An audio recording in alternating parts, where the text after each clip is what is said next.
I welcome you all for class 10 subject science. So today we are going to continue with our topic, that is sustainable management of natural resources. So why do we need to manage our resources?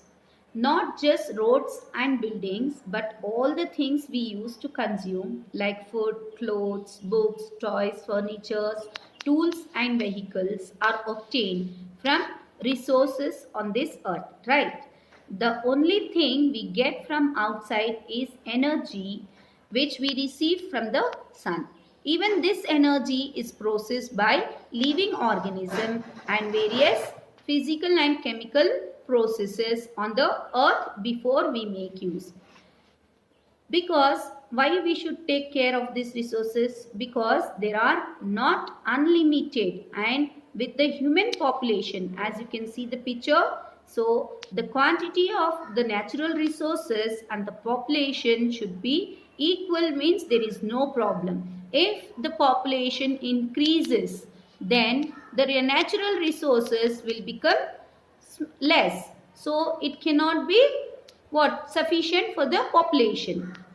Increasing at a tremendous rate due to the improvement in healthcare, the demand for all resources is increasing at an exponential rate. The management of natural resources required a long-term perspective so that these will last for the generation to come and will not merely be exploited to the hilt for short-term gains.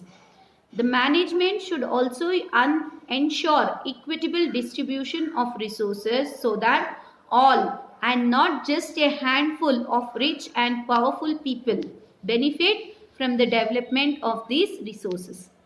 Another factor is that consider while we exploit these natural resources in the damage we cause the environment while these resources are either extracted or used. For example, mining causes pollution because of the large amount of slag which is discarded for every ton of metal extracted. Means you know how the mining will be done, how they dig the borewell. One day next to your house, if they are digging the borewell, you have observed how much of noise pollution, how much of the that is the soil being dig and the polluted the air, everything you can easily see. Just to dig the borewell, if you have seen so much of pollution, think of the mining, how it will be done.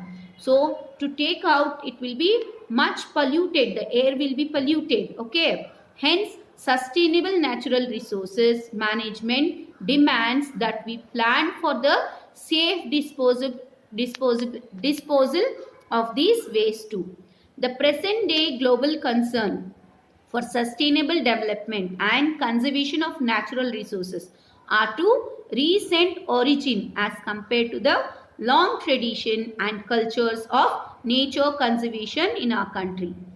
Principles of conservation and sustainable management were well established in the prehistoric India. You know, in our ancient days, the people used to preserve the environment, so only we are using it. Nowadays people, we are harming the environment, we are harming and polluting it, therefore it is being destroyed. Our ancient literature is full of such examples where values and sensitivity of humans towards nature was glorified and the principle of sustainability was established at its best. For example, Indian texts such as Upanishads and Smrits contain many descriptions on the uses of management of forests and highlight sustainability as an implicit theme. So in Indian texts such as Upanishads and Smrits contain many descriptions on the uses and managements of forests and highlight sustainability as an implicit theme. Implicit theme means compulsorily they have to follow. One hymn from Atharva Veda, later translated into English in the book Atharvaveda, the Sanskrit text with English translation written by Devi Chand in 1997, reads, Griyaste Parvata himavantro ranyam te prithvi sonma syonamastu, which means here, O earth, pleasant be the hills, snow-clad mountains and forests, O numerous colored, firm and protected earth. On this earth I stand undefeated, unslain, unhurt.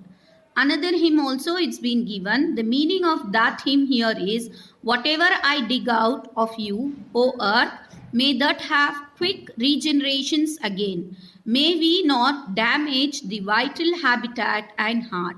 Okay, these are given in the Vedas. During the Vedic period, both productive as well as protective aspects of forest vegetation were emphasized.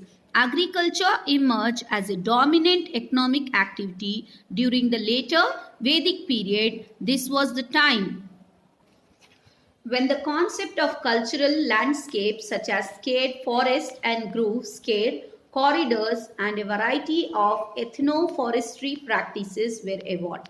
That continued to the post-Vedic period. Beside, a wide range of ethno-forestry practices were infused with the tradition, customs and rituals and followed as a means for protection of nature and natural resources. Till now, the Hindus will pray the trees as their god. Okay, so the natural resources, most of the natural resources, they preserve like their god thing. Therefore, even we, all of us, if we are preserving the natural resources, we are helping ourselves. Forests are biodiversity hotspots. One measure of the biodiversity of an area is the number of species found there. However, the range of different life forms, from bacteria, fungi, ferns, flowering plants, nematodes, insects, birds, reptiles, and so on, found is also important. One of the main aims of conservation is to try and preserve the biodiversity we have inherited. Experiments and field studies suggested that loss of diversity may lead to loss of ecological stability. You have already learnt in your lower classes that even the microorganisms are helpful in our growth. Yes or no? It is interlinked. We have like food chain we have learnt. Food webs we have learnt. How it is interlinked in our life. Right? So all the living organisms are interlinked, and if we are harming that, the biodiversity get harms indirectly, even we are harming ourselves. We also use various forest products. Not only that, we are using the forest products, right? But our dependency on forest resources varies. Such of us have access to alternatives. Some do not. When we consider the conservation of forests, we need to look now here, we need to look at the stakeholders. Who are the stakeholders? Stakeholders means the people who lives near the forest or the villagers who are taking care of the forest. Okay, the people who live in or around forest are dependent on forest produce for various aspects of their life. The forest department of the government which owns the land and controls the resources from forests. The industrialists from those who use tendu. Tendu is nothing but the leaves to make bidis to the ones with paper mills who use various forest produce but are not dependent on the forest in any one area. The wildlife and nature enthusiastic who want to conserve nature in its pristine form. Let us take a look what each of these groups gets out of the forest. The local people need large quantities of firewood, small timber and thatch. Bamboo is used to make slats for huts and baskets for collecting and sorting food materials. Implements for agriculture, fishing and hunting are largely made of wood. Also, forest sites for fishing and hunting in addition to the people gathering fruits, nuts and medicines from the forest. Their cattle also graze in forest areas or feed on the fodder which is collected from forest. So many things we are using from the forest. Okay. Not only we, the first are the stakeholders. The stakeholders means the people who live near the forest, and the forest officers are known as stakeholders. So all these things they need directly there. Not only those things, even the fishing and hunting is also who will do there are known as stakeholders. Do you think such use of forest resources would lead to the exhaustion of these resources? Do not forget that before the British came and took over most of our forest areas, people had been living in these forests for centuries. They had developed practices to ensure the resources were used in a sustainable manner. Means these stakeholder, after using also, they will generate it. For example, if they are cutting one plant, they will plant the plants, new plants. If one they are cutting, they will plant the 4 more plants so that it is not harming. Okay, like that the stakeholders will take care of the forest.